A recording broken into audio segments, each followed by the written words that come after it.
What's up, boys? Welcome back to another guide. Today I'm gonna do a guide on something you guys have been requesting a lot. A Reaper Expand guide for TvT. I'm gonna be showing you guys my new Reaper Expand version that I used to destroy the one and only Cure. I know, guys. You know, that's the thing when you're a pro player and you're decent. Sometimes you get the highlight players like this and pretend that you're really good. And that's what I'm abusing to the maximum for this channel. But anyway, I feel like a lot of you guys are kind of tired of like the memes and the double gas openers and whatnot, and you've been asking me about Reaper Expand. So I'm going to show you the version of Reaper Expand that I've been doing. I actually, to be honest, I straight copied this from Innovation recently. I think it's a really good way to do it as well. I'm going to try to explain you guys some things as well at the same time. So we're going to go for racks first. A lot of Reaper Expands are actually gas first, but this version I'm going to teach you guys today is barracks first, so barracks gas. Because it's a big map, we're going to rally our 16th SCV to scout. If you play on a very small map, like for example Submarine right now, then you can actually totally get away with rallying at 17. But when I play on bigger maps, I really prefer to rally it at 16, because I feel like if you rally the 17th one and you arrive and they proxy Reaper, you're actually going to be pretty late to respond. Like you'll probably be able to tell now with the money timing and stuff. Like my SCV would have arrived. How long does an SCV take to build? Like 12 seconds or something? I'm not sure. So if you send it at 16, the one I recommend, you would see the missing barracks now at 133, and else you would see it at like 145, and probably you would have already dropped down your command center, right? So that's why if you play on a bigger map, always rally that 16th one to scout, just to be safe. You could technically Reaper Expand without SCV scouting, but then you actually put yourself in 0% win scenarios when you do get cheesed. And in general on TvT, I feel like there's no reason not to scout, to be honest. Like, it's just so important to know what your opponent's doing. So we go for Reaper and then the Marine, just like any other matchup when you go barracks first. Now, what I recommend to do if you play Reaper Expand, if you see it's a double gas opener. So I'm just skipping the proxy Reaper part because I actually already have a guide on proxy Reaper, so if you guys want, you can check that out. But if you see there's a proxy Reaper, you would just throw down 2 bunkers, right, and that's it. But if you play against a double gas, what I like to do is hide this SCV. Now, something important to note is if you play gas first, guys, you're only going to have 1 Reaper at home and no Marine. So if you play gas first Reaper against anything, you most likely need to pull an SCV to the low ground to defend with your Reaper, because they might attack with 1 SCV and 1 Reaper and just kill you. But if you play barracks first, a big advantage is you have a Marine, so you don't actually need to camp the low ground with an SCV. But if you do the gas first Reaper Expand, you actually need to do that. But since I saw a Reaper Expand, what I'm going to do is I'm going to hide it here. And he's going to scout it in this case. But what I normally do is just that. I will move in with the SCV and the Reaper and try to get some damage. I think it's pretty much always worth it to do that, because if you lose your Reaper on this side of the map, you're not gonna die. It's no big deal. But a lot of the time, if you do kill his Reaper, you're actually gonna have a massive lead. In this case, you wouldn't, because he goes for 2 Reapers. But if they make a factory and a reactor from a normal gas first, you can kill the factory SCV. You're probably gonna kill like 5 SCVs, so you can straight win the game. So it's not really that big of a risk. If you lose the Reaper, you lose some scouting and that's it. On the other hand, you win the game. So if you play Reaper Expand against Reaper Expand, I always recommend to hide the SCV and try to go for an attack like that. Okay, so something I have to say here, guys. If you play, let me scroll back a bit just so you guys get it right. If you play against double gas, you're gonna make the bunker at the exact same timing as in TVP. So this SCV is going to go down here and make the bunker. And you need this for the Reaper Hellion attack that can come from a double gas. Even on a big map like this, just get the bunker down. So if you scout a double gas with your SCV, you're going to make a bunker with this one. If you scout a Reaper Expand, I don't think you have to. And if you scout a 2-Rex Reaper, by the way, then I would recommend that you make more units from the barracks before the add-on until you feel like you're safe. TvT guides are a bit complicated. Sorry, I'll slow it down again. TvT guides are a bit more complicated because I always need to explain everything to respond to, because there's so many builders and stuff. Okay, so this is standard, by the way. This is not an adaptation because I sell 2 Reapers. I always make 1 Hellion with this. Just for safety. This is the same against double gas. You also make the 1 Hellion. In this case, I'm gonna kill a Reaper for it. It feels good. And now this is where you need to pay attention a bit more because it's different. With other Reaper Expand builds, you get your third gas fast, but I'm gonna get it late. So what I do is I make the Hellion, and then I get the tech lab on the factory, make the starport, and then I'm gonna make my next gas after my third CC. In this case, I'm getting out-greeded a little bit here, as you guys can see.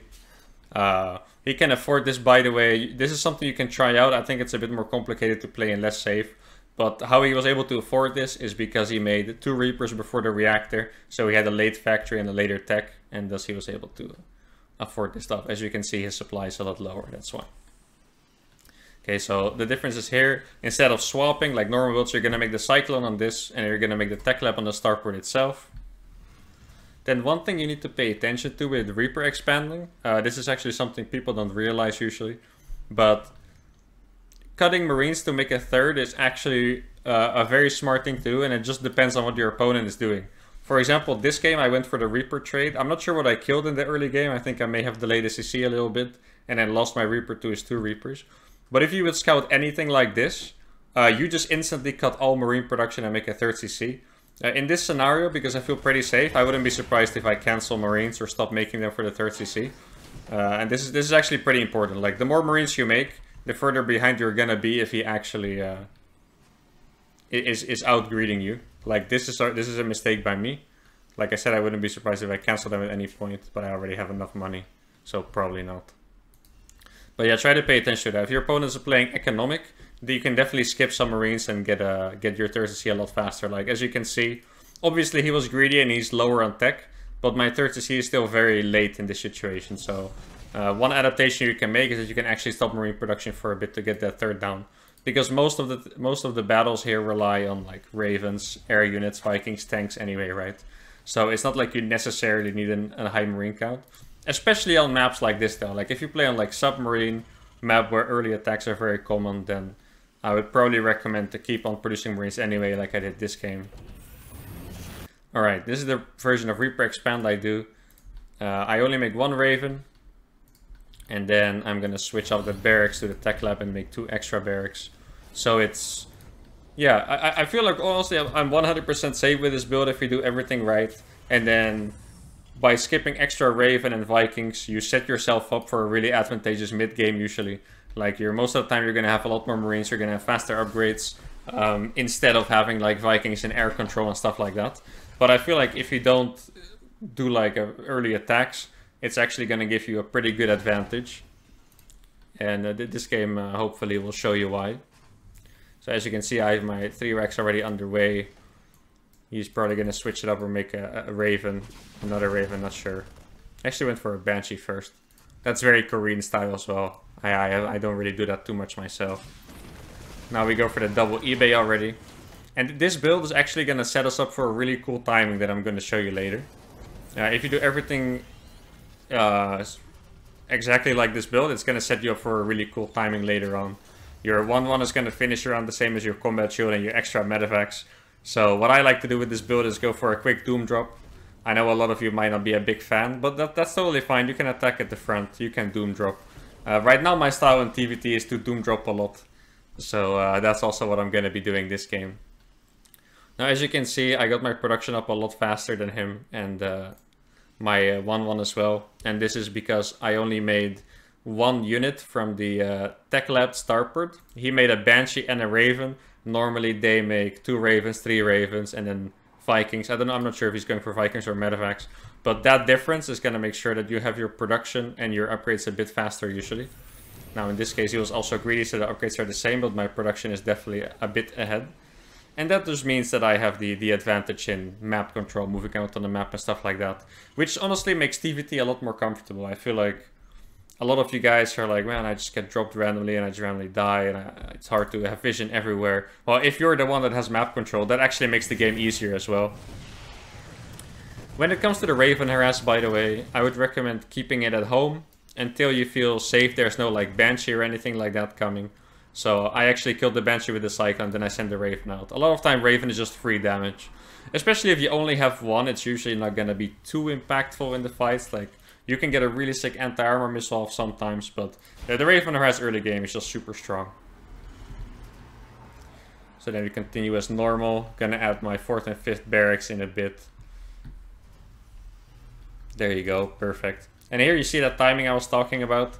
1-1 is gonna finish roughly at the same time as combat shields and my extra medevacs. So this is what you do with this style. You send your 2 medevacs out very fast. Obviously, if you can, you have some marine spotters. As you can see, we both have them. He has them all on his side of the map. I have not too many, to be honest. I could have had more, but I wanted to drop all my marines. Like, I don't have too many, I have 26. So most of my marines will be here. Now this is mostly like, this is not intending to do damage. Like if you fly in with 2 medevacs at this stage, you know, I don't know what there could be. Like he only has 1 Raven, but there could be a turret, could be some Vikings. So here I'm just gaining map control, and I'm importantly also going to clean up some spotters. I'm going to show you guys what I did this game, which was very smart. As you can see, here are my upgrades lining up with the 4 medevacs. So what I'm going to do here is I send the Cyclone here to clear the path of vision. Now, funnily enough, we're just going to be trading out. And vision is very important in TvT, by the way. You could see that he actually had a pretty perfect vision. Like, I wouldn't be able to go anywhere. And now there's only one hole in his vision because I actually cleared it up. Small mistake by me to fly too close to the watchtower. But besides that, you know, my plan is set up pretty well. Armory's a little bit late. But this is generally just the setup I want to go for. I have like a really strong 1-1 timing here with combat shield. As you can see, it's going to finish just in time. And yeah, I like from now on, honestly, most of it is just maneuvering and playing well. I would recommend to get your 4cc after this. Like, definitely don't spam barracks anymore. I feel like that's a little bit outdated. So your next move would be to go for 4cc and get a 2nd factory as well. Now, like I said, you don't necessarily have to go for this timing. I just think it's insanely strong. Like 4 medevacs, 4 tanks, 1-1 combat shields. And like, don't forget that the Terran always has to have their army everywhere. So if you start killing vision like here, like I did with the Cyclone, he might have to split his tanks with here and here. Maybe he already have a 4th base underway that he wants to take and have some units there. So it's actually really hard to defend once you take away that vision. But you can perfectly fine just attack at the front. On this map, for example, this is a really good siege position because you deny both the 4th bases. And yeah, you can basically just do whatever you want. Just make sure you get that map control out with the medevacs. That's the most important part here. And then as you can see, I have a lot of army at home as well. E-base always a priority, by the way. If you can snipe E-base, obviously not at the cost of your entire army, but if you can snipe E-base, definitely do that, because upgrades are actually insane in TvT. I don't know if you guys ever saw like a proper 2-2 against 1-1 fight, but it gets pretty crazy. Now, because I had all the map control, I didn't make sensor towers up until now. But at this point, when you're like out with most of your army, you definitely want to be a bit more careful. So I do add sensor towers at this point. Normally, I would add sensor towers earlier in like a normal TvT. But yeah, just here where you have all the map control, it's not necessary to get it so fast. But definitely, if you feel like something is slipping out of your hands, or maybe you lose control a little bit, you lose the APM to send your units everywhere, then you can definitely get those sensor towers and be a little bit more safe. But me, I just, what can I say, guys? I like my Doom drops, okay. I feel like, honestly, this is a pretty easy way to play TvT. Like, it's like very mechanical, you know, like you need to hit your timings, you need to do your macro. But besides that, you don't need to think super much. Obviously, try to keep map control a little bit if you can. Like at this point, his spotters are all already dead, pretty much. So that's really nice for me. At this point, all he can do is sit in his base and hope he gets the right position, because once the spotters are dead, he's just locked up, right? And there's not much more he can do. And now he has to be afraid for that 2-2 timing as well, since I sniped this E-base. And here's my 30C going down as well. And as you can see, he is also following the pattern that I just described. He got his 4th CC. He got his 2nd factory, wherever it is. Oh, right there. Misplaced. Loser. And yeah, that's the pattern you normally follow. I would also start my 2nd factory now. This is just a distraction for my main drop over here. Yeah, at this point, when you get ahead, I just like to keep dropping so the player doesn't get the chance to do like a counter attack. I feel like after this push, after this drop here, I was definitely economically in a pretty good spot. And then I just never wanted to be comfortable. Because in TvT, honestly, if you max out and you get your 4 bases, even if the other guy has 8 bases, it's pretty hard to lose. Like, I'm not saying you're ahead, but it's pretty hard to lose from his position. Because if you have tanks, you can't really attack into them. So I just want to make sure to not make the game too easy for him. So I'm going to keep dropping back and forth. And as you can see, this is totally worth it for me as well. I have better upgrades. Almost. 4TC is on their way as well. And don't forget that establishing new bases is actually really tough if you're being attacked all the time. Like, I don't think I actually abused this position. But this CC is very easy to punish. If I would have sent this drop there, if I realized I was there, it would have just died. That's also a really annoying part of being dropped all the time, is that you can't establish bases. Like, you guys probably all know it from playing against Mutas, right? There's Mutas flying around and you're just trying to establish a base. Like, how do I do this, guys? Yeah, it's very tough. Now, in this case, what I did here was, since we traded out and I have a good economy, landing my 4th, I felt like his army was actually pretty scary. Like, as you can see, he has 7 tanks. So what I wanted to do here, I just wanted to send some tanks to the front to be able to hold his army back. Because if this army would be here, for example, at my 3rd, there's always a chance he walks in. So I just sent my tanks forward to be able to lock him down while doing another pure marine drop. That was the idea behind this, pretty much. And like, normally, if this drop comes in, it's already a tough situation for him, but he might be able to walk through. But if you have a strong position like this, they're not going to be able to push into it. As you can see, he's thinking about going all the way around. Obviously a bit too late at this point. And here's that 2-2 against 1-1 fight I was talking about. His marines are like completely useless. It doesn't even look like they do any damage, really. And that's gonna be it. So yeah, guys, this is my standard TvT build right now. Once again, like I said, don't forget, you can adapt this build. Just the opener, just how safe you are, that's what I want to give to you guys. You can play it more passive as you want. I really like to hit this Doom drop timing in particular with the 1-1 and the combat shield and the 4 mana max. But yeah, you can do a lot of versions of this. Anyway, guys, this was the video for now. Hope you guys enjoyed it. Leave in the comments how it went and what version you like the most. And don't forget to like it, sub. And see you guys next time. Adios.